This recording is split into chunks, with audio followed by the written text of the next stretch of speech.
ಹಾಗೆ ಕೋಗಿಲು ನಿರಾಶ್ರಿತರೆಲ್ಲರೂ ಕೂಡ ಬಾಂಗ್ಲಾದೇಶಿಯರೇ ಅಂತ ಹೇಳಿ ಮಾಜಿ ಡಿಸಿಎಂ ಅಶ್ವತ್ಥನಾರಾಯಣ ಆರೋಪಿಸಿದ್ದಾರೆ. ಟೆಕ್ನಿಕಲಿ ನೋಡೋದಾದ್ರೆ ಯಾರೂ ಅರ್ಹರಲ್ಲ. ಎನ್ಐಎ ಇಂದ ಈ ಬಗ್ಗೆ ಸರ್ಕಾರ ತನಿಖೆ ನಡೆಸಲೇಬೇಕಿದ್ರೆ ನಾವು ನ್ಯಾಯಾಲಯಕ್ಕೆ ಹೋಗ್ತೀವಿ ಅಂತ ಹೇಳಿ ಅಶ್ವತ್ಥನಾರಾಯಣ ಮಾತಾಡಿದ್ರು. ಹೇಳ್ತೀನಲ್ಲ, ಅಲ್ಲಿ ಹೇಳ್ತಿರೋರು ಅಷ್ಟು ಜನನು ಬಾಂಗ್ಲಾದೇಶಿಯರೇ. ನನ್ನ ಮಾತು ಸುಳ್ಳಾದ್ರೆ ಹೇಳಿ, 25 ಲಕ್ಷ ನಾನು ಹೇಳ್ತೀನಿ. ವರದಿ ಇಲ್ವಾ ಇಲಾಖೆನಲ್ಲಿ ಕೇಳಿ. 25 ಲಕ್ಷ. ನಿಮ್ಗೆ ಆಶ್ಚರ್ಯ ಆಗ್ಬೋದು ಈ ಸಂಖ್ಯೆ ಕೇಳಿದ್ರೆ.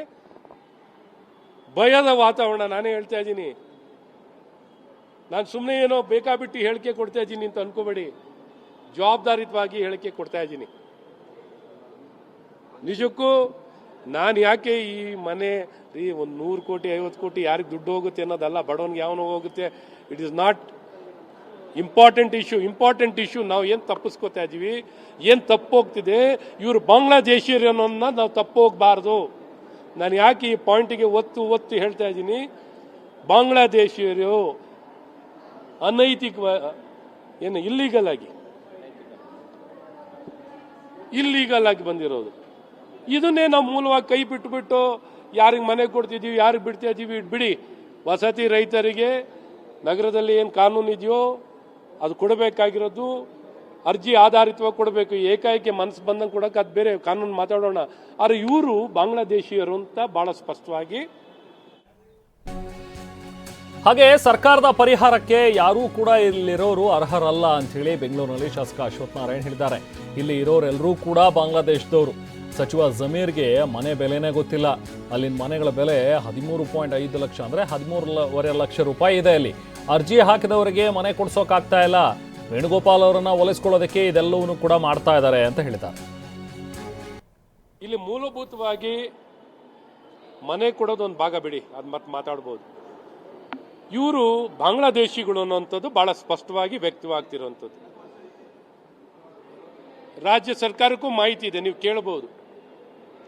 ಬಾಂಗ್ಲಾದೇಶಿ ಮೂಲದ ನಾಗರಿಕರು ಇಲ್ಲಿ 25 ಲಕ್ಷಕ್ಕಿಂತ ಹೆಚ್ಚು ಜನ ಇದ್ದಾರೆ ಅಂತ. 25 ಲಕ್ಷಕ್ಕಿಂತ ಹೆಚ್ಚಿನ ಜನ. ಈ ಆತಂಕ ದೇಶದ ಸುರಕ್ಷತೆ ಮತ್ತು ಇಲ್ಲಿ ಕಳವಳ ಅಥವಾ ಆತಂಕ ನಿರ್ಮಾಣ ಆಗೋ ರೀತಿಯಲ್ಲಿ ಈ ವಿಚಾರ ಇದೆ. ಇದನ್ನ ಸ್ಪಷ್ಟಗೊಳಿಸದೆ ಈ ನಾಟಕ, ಈ ಜವಾಬ್ದಾರಿಯುತವಾದಂಥ ನಾಟಕ ಇದೇನೋ ಒಂದು ಕಡೆ ಸೀರಿಯಸ್ ಇಶ್ಯೂನ ಅಡ್ರೆಸ್ ಮಾಡ್ತಿಲ್ಲ. ನಾನು ಕೇಳಬೇಕಾಗಿರೋದು ಇದಕ್ಕೆ ಭಾಳ ಸ್ಪಷ್ಟ ಉತ್ತರ ಕೊಡಿ. ಮನೆ ಕೊಡೋ ಬಗ್ಗೆ ಮಾತಾಡೋಣ.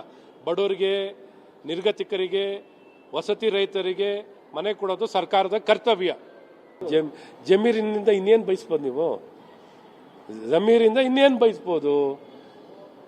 ಮಾತಾಡ್ತೀವಿ, ಅದನ್ನು ಮಾಡಲಿ. ಈಗ ಮಾಡ್ತಿರ್ಲಿ. ಫಸ್ಟ್ ನಾವು ಮೂಲಭೂತ ಪ್ರಶ್ನೆ ಕೇಳ್ತಾ ಇದ್ದೀವಿ.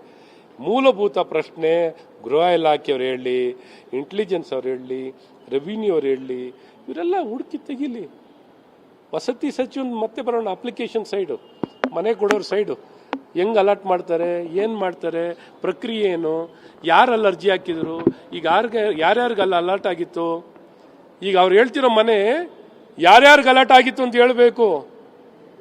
ಅದೆಲ್ಲ ಮಾತಾಡೋಣ ನೆಕ್ಸ್ಟು. ಪಾಪ ಜಮೀರ್ ಅವರಿಗೆ ಅವ್ರ ಇಲಾಖೆ ಮನೆ ರೇಟ್ ಎಷ್ಟು ಅಂತ ಗೊತ್ತಿದೆಯಾ? ಒಲಿ ಹೇಳಿ. 11,20,000 ಅಂತ ಹೇಳಿರುತ್ತಾನೆ.